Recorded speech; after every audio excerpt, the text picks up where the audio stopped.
नमस्कार। आज हम संविधान के एक बहुत महत्वपूर्ण पर शायद थोड़े कम चर्चित अनुच्छेद पर बात करेंगे। आर्टिकल 77 ये बताता है कि भारत सरकार अपना काम कैसे करती है, मतलब कामकाज का तरीका। तो हमारे पास जो भी जानकारी है उससे हम ये समझने की कोशिश करेंगे कि आखिर इतने बड़े देश की सरकार अपने सारे काम मतलब औपचारिक रूप से लीगली कैसे करती है। क्योंकि एक सवाल अक्सर आता है मन में, शायद लगता भी है कि ये कैसी बात हुई कि जब असली पावर, फैसले लेने की ताकत प्रधानमंत्री और उनके मंत्रियों के पास है, तो फिर सारे सरकारी काम, आदेश वगैरह वो राष्ट्रपति के नाम पर क्यों होते हैं। तो अनुच्छेद 77 इसी पूरी प्रक्रिया को, इसी फॉर्मेलिटी को समझाता है। यह सिर्फ एक नियम नहीं है, बल्कि हमारे संसदीय सिस्टम का एक अहम हिस्सा है। चलिए इसको थोड़ा खोलकर समझते हैं। तो सबसे पहले अनुच्छेद 77 का पहला हिस्सा, क्लॉज 1, इसमें लिखा है, भारत सरकार की समस्त कार्यपालिका कार्रवाई राष्ट्रपति के नाम से की हुई कही जाएगी। सुनने में तो ये सीधा सा लगता है, पर इसका मतलब क्या हुआ? क्या ये सिर्फ एक नाम की बात है? देखिए, फॉर्मेलिटी तो है, लेकिन ये बहुत जरूरी फॉर्मेलिटी है। भारत ने ब्रिटेन की तरह पार्लियामेंट्री सिस्टम अपनाया है ना? तो इसमें दो तरह के हेड होते हैं। एक राष्ट्र के प्रमुख, हेड ऑफ स्टेट, जो हमारे राष्ट्रपति हैं, और दूसरे सरकार के प्रमुख, हेड ऑफ गवर्नमेंट, यानी प्रधानमंत्री। तो आर्टिकल 77(1) इसी व्यवस्था को दिखाता है। असल फैसले वो बेशक कैबिनेट लेती है प्रधानमंत्री के नेतृत्व में, लेकिन संवैधानिक तौर पर, कानूनी तौर पर वो सारे काम राष्ट्रपति के ही माने जाते हैं।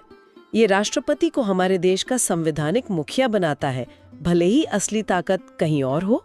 अच्छा, तो जैसे मान लीजिए कोई बड़ी कंपनी है, उसमें सारे बड़े फैसले या अनाउंसमेंट सीईओ के नाम से होते हैं, भले ही अंदर की प्लानिंग किसी मैनेजर या टीम ने की हो। कुछ वैसे ही है।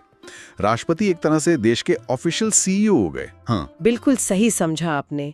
ये पक्का करता है कि सरकार का कोई भी काम किसी एक व्यक्ति का या किसी एक पॉलिटिकल पार्टी का ना लगे, बल्कि वो पूरे भारत राज्य, स्टेट ऑफ इंडिया की तरफ से हो रहा है। इससे क्या होता है, शासन में एक कॉन्टिन्यूटी, एक निरंतरता बनी रहती है। सरकारें तो आती जाती रहती हैं, चुनाव होते हैं, मंत्री बदलते हैं, पर राष्ट्र के प्रमुख के नाम पर काम चलता रहता है। ये उस पद की गरिमा और स्थायित्व को भी दिखाता है।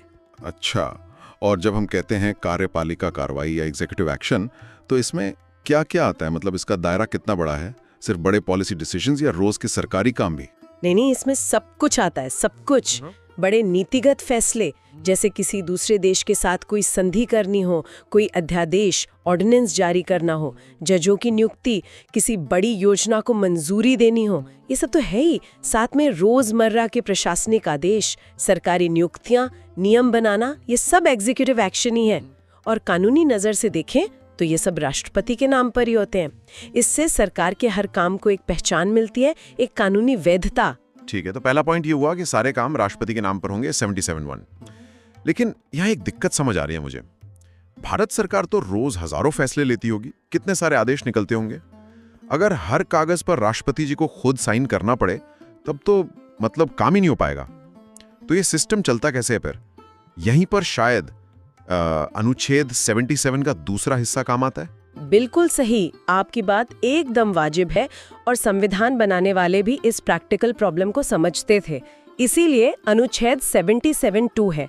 इसमें कहा गया है कि राष्ट्रपति के नाम से जो आदेश या दूसरे दस्तावेज, इंस्ट्रूमेंट्स जारी होते हैं, उनको ऑथेंटिकेट करने का, मतलब प्रमाणित करने का एक तरीका होगा।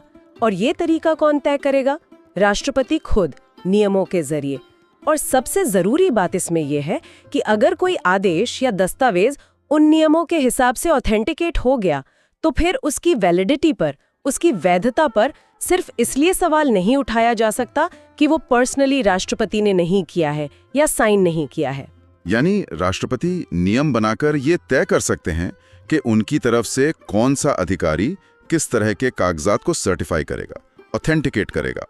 और एक बार उन नियमों के तहत किसी अफसर ने दस्तखत कर दिए, तो वो कानूनी तौर पर उतना ही पक्का माना जाएगा जैसे राष्ट्रपति ने खुद किया हो। हाँ, बिल्कुल यही मतलब है। इसके लिए राष्ट्रपति authentication orders and other instruments rules बनाते हैं।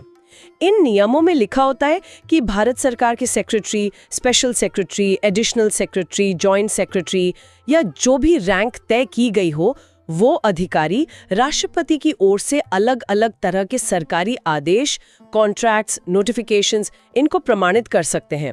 इससे सरकारी कामकाज में बहुत ज्यादा एफिशिएंसी आती है और साथ ही कानूनी सुरक्षा भी मिलती है। सोचिए अगर ये न हो तो हर सरकारी दस्तावेज पर कोई ना कोई कानूनी चुनौती दे सकता है। ये तो है, लेकिन क्या इससे एक खतरा नहीं है कि ब्यूरोक्रेसी को, मतलब अफसरों को, राष्ट्रपति के नाम पर बहुत ज्यादा ताकत मिल जाए? कहीं इसका गलत इस्तेमाल तो नहीं हो सकता? देखिए, ये सवाल तो हमेशा रहता है। जहाँ भी शक्ति होती है, दुरुपयोग की आशंका तो रहती है, लेकिन सिस्टम में संतुलन बनाने की कोशिश की गई है। पहली बात तो ये कि ये अधिकारी सिर्फ प्रमाणित कर रहे हैं, ऑथेंटिकेट कर रहे हैं। वो अपनी मर्जी से फैसले नहीं ले रहे हैं। फैसले तो सरकार की जो स्थापित प्रक्रियाएं हैं, कैबिनेट है, मंत्री हैं, उनके तहत ही लिए जाते हैं। ऑथेंटिकेशन तो बस उस फैसले को औपचारिक रूप देने का एक तरीका है। दूसरी बात, ये सब रूल्स ऑफ बिजनेस के तहत होता है, जिसकी बात हम शायद आगे करेंगे। और तीसरी बात, अगर कोई अधिकारी नियमों को तोड़ता है या गलत तरीके से ऑथेंटिकेशन करता है तो उस पर डिसिप्लिनरी एक्शन हो सकता है। तो ये व्यवस्था पारदर्शिता या जवाबदेही कम करने के लिए नहीं है, बल्कि सरकारी मशीनरी को प्रैक्टिकल और असरदार बनाने के लिए है। समझ गया। तो ये ऑथेंटिकेशन वाला हिस्सा 77(2) उस पहली जरूरत 77(1) को व्यावहारिक बनाता है, प्रैक्टिकल बनाता है। अब इस पहेली का तीसरा और शायद सबसे अहम हिस्सा अनुच्छेद 77(3). ये राष्ट्रपति को शक्ति देता है कि वो भारत सरकार का काम ज्यादा सुविधा से चले और मंत्रियों के बीच उस काम का बंटवारा कैसे हो, इसके लिए नियम बना सकें। इन्हें government of India allocation of business rules और government of India transaction of business rules कहते हैं। आमतौर पर हम इन्हें रूल्स ऑफ बिजनेस कह देते हैं।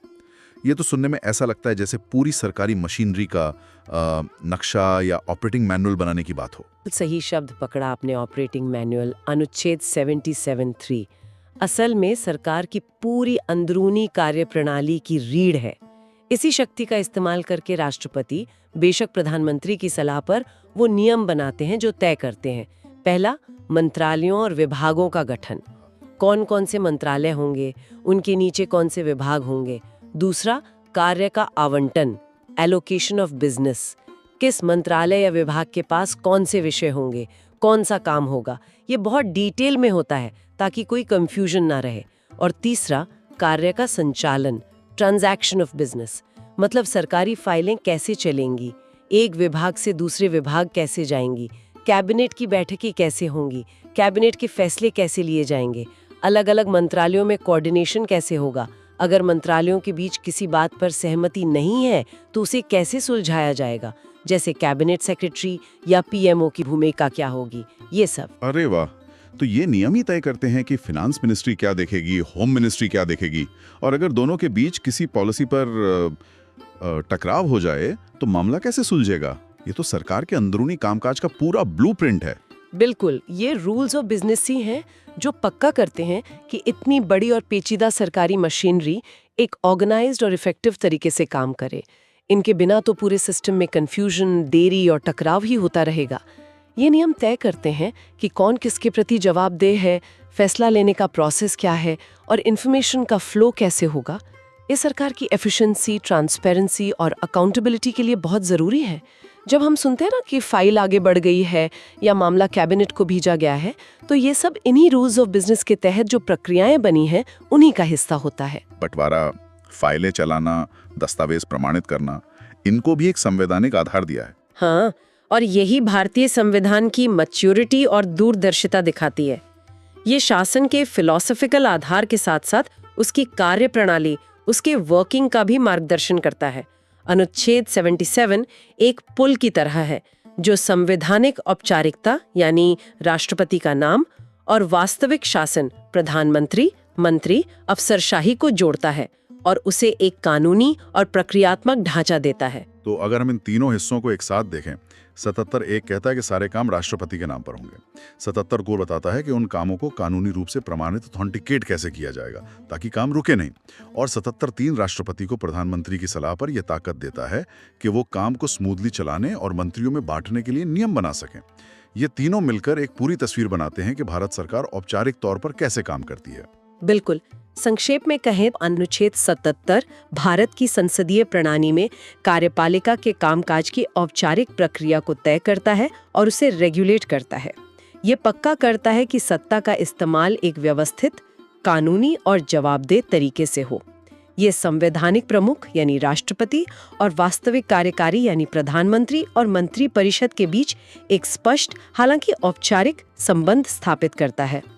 ये औपचारिकता, कानूनी वैधता और प्रशासनिक कुशलता, इन तीनों चीजों को एक साथ साधने की कोशिश है। तो हमने समझा कि अनुच्छेद 77 कैसे भारत सरकार के कामकाज को एक औपचारिक और कानूनी ढांचा देता है।